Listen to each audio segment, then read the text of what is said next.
Hi everyone, it's Michael Thiel with Presentation Plus Ups.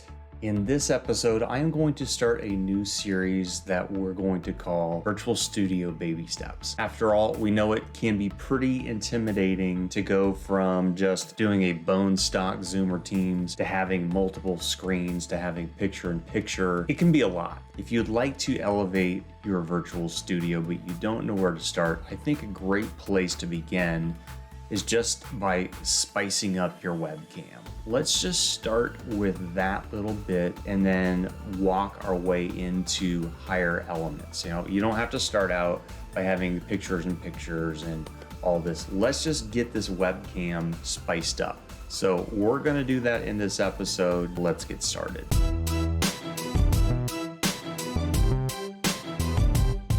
All right, when we're talking about spicing up your webcam, what we're really talking about is adding overlay content. So whether that's a lower third, your logo, doing this is very, very easy once you've downloaded the OBS Studio. So if you haven't done that, go to obsproject.com. Whether you are a Mac user or a PC user, OBS Studio is free open source broadcast software, and it allows you to do exactly what I'm doing right now, and that is add composite type content to either your webcam, or we can take that to the next level and broadcast it. But let's again start out with the baby step, and let's just get into spicing up that webcam.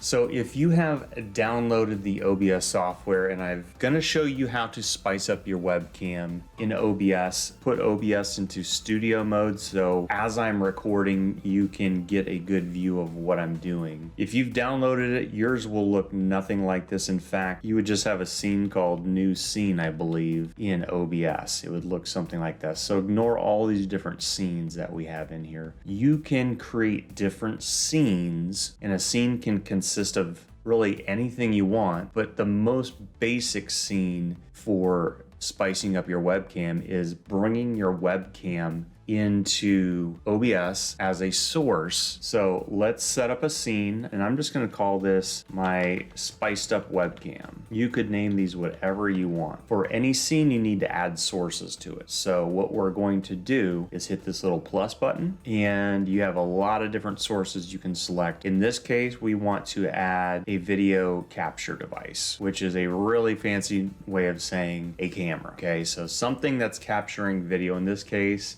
I'm going to select one of my webcams. Chances are, if you have not installed OBS before, you would not have existing content. So you would add in, give your webcam a contextual name. So if it's my laptop webcam, something like that, you would select it, and I'll hit OK. And then you would go through the process of looking for that camera. And you can see I've got a lot of different options since I've been using OBS for over a year now. All right, so this is going to ask you to look for a webcam and pick one. And in this case, I'll use my Camlink 4K. It just happens to be one of my webcams. Whatever your webcam is, it will show up here. So you can see we've got a webcam in here. If you need to adjust any of your properties, you can right click on your video capture device and go to properties, and you can go in. Down here you have the ability to set your resolution. So depending on what type of resolution you want, you can go to custom or device default. I'm happy with how this is looking, so I'm going to hit OK. All right, so if we're going to spice up this webcam that we have over here in our preview, the next thing that we might want to do is add a logo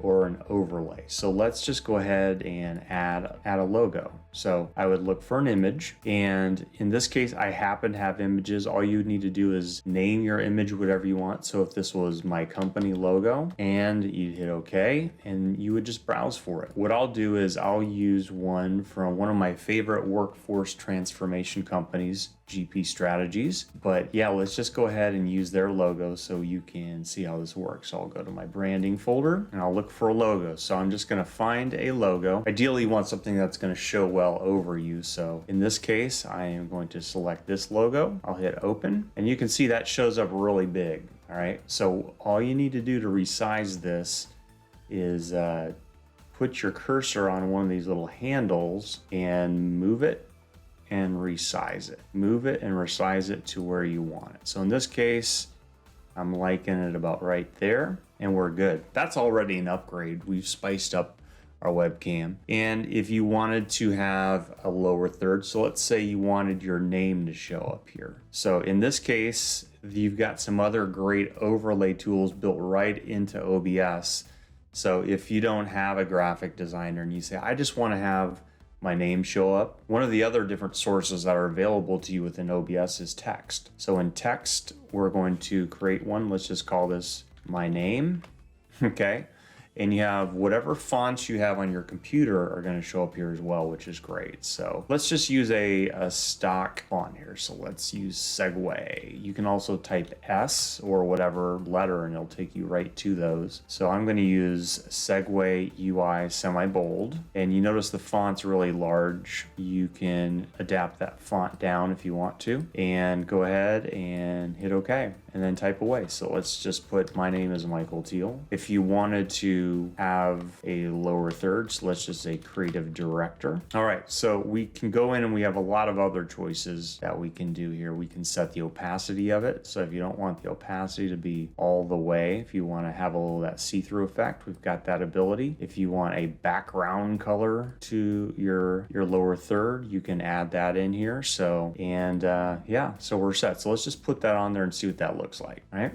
Now, by the way, within your source menu, you can go ahead and lock different items. And that way, once you have them set where you like them, you can lock them. So if you have a very complex composition, you don't have to have that ability to nudge things around. So let's say we kind of liking how that looks, and you go, I want it to be a little bigger. Well, you can, again, just drag these handles and make them bigger, smaller. Main thing I found is just, I like this little middle handle because it gives you it locks that the location of what we call the x-axis, which is the left to right axis. Okay, at this point we've spiced up our webcam. You can see it's very easy to add in a lower third, a logo. We just want you to get comfortable using OBS. Now, if you said, okay, I like what's going on here, I like what's going on, I like the look of this, how do I put this onto my computer? How to get this into Zoom or Teams? So let's tackle that. Okay, so if you want to get this into Zoom or Teams, the first thing you want to do is hit Start Virtual Camera. Okay, so if you hit Start Virtual Camera, that will activate this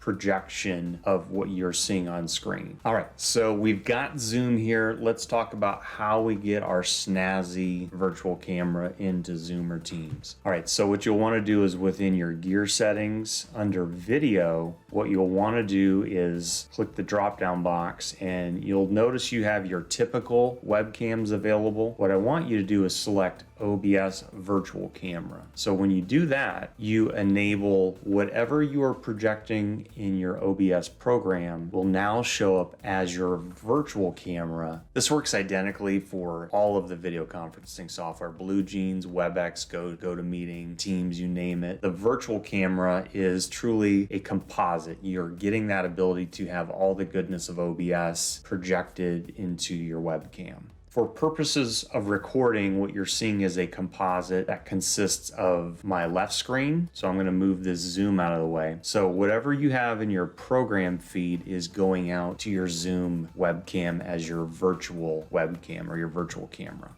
Now I want you to notice this. I'll bring back this Zoom screen. And if I hit stop virtual camera, what you're going to see is this OBS icon and that the camera is not activated. So if you ever see that, don't panic. Just go back into OBS and hit start virtual camera and you're set up. You're piping in whatever content is in your program feed. Now, bear this in mind, you might not have your studio mode on. In fact, the default setting for OBS is that studio mode is off and all you'll see is what is indeed your program. So whatever you have set up right now is live. Hopefully you enjoyed this episode. I will walk you through some of the other essential scenes that you can set up and then use to elevate your presentations in Zoom or Teams over the next couple weeks. But in the meantime, thanks so much for joining and please make it a great day.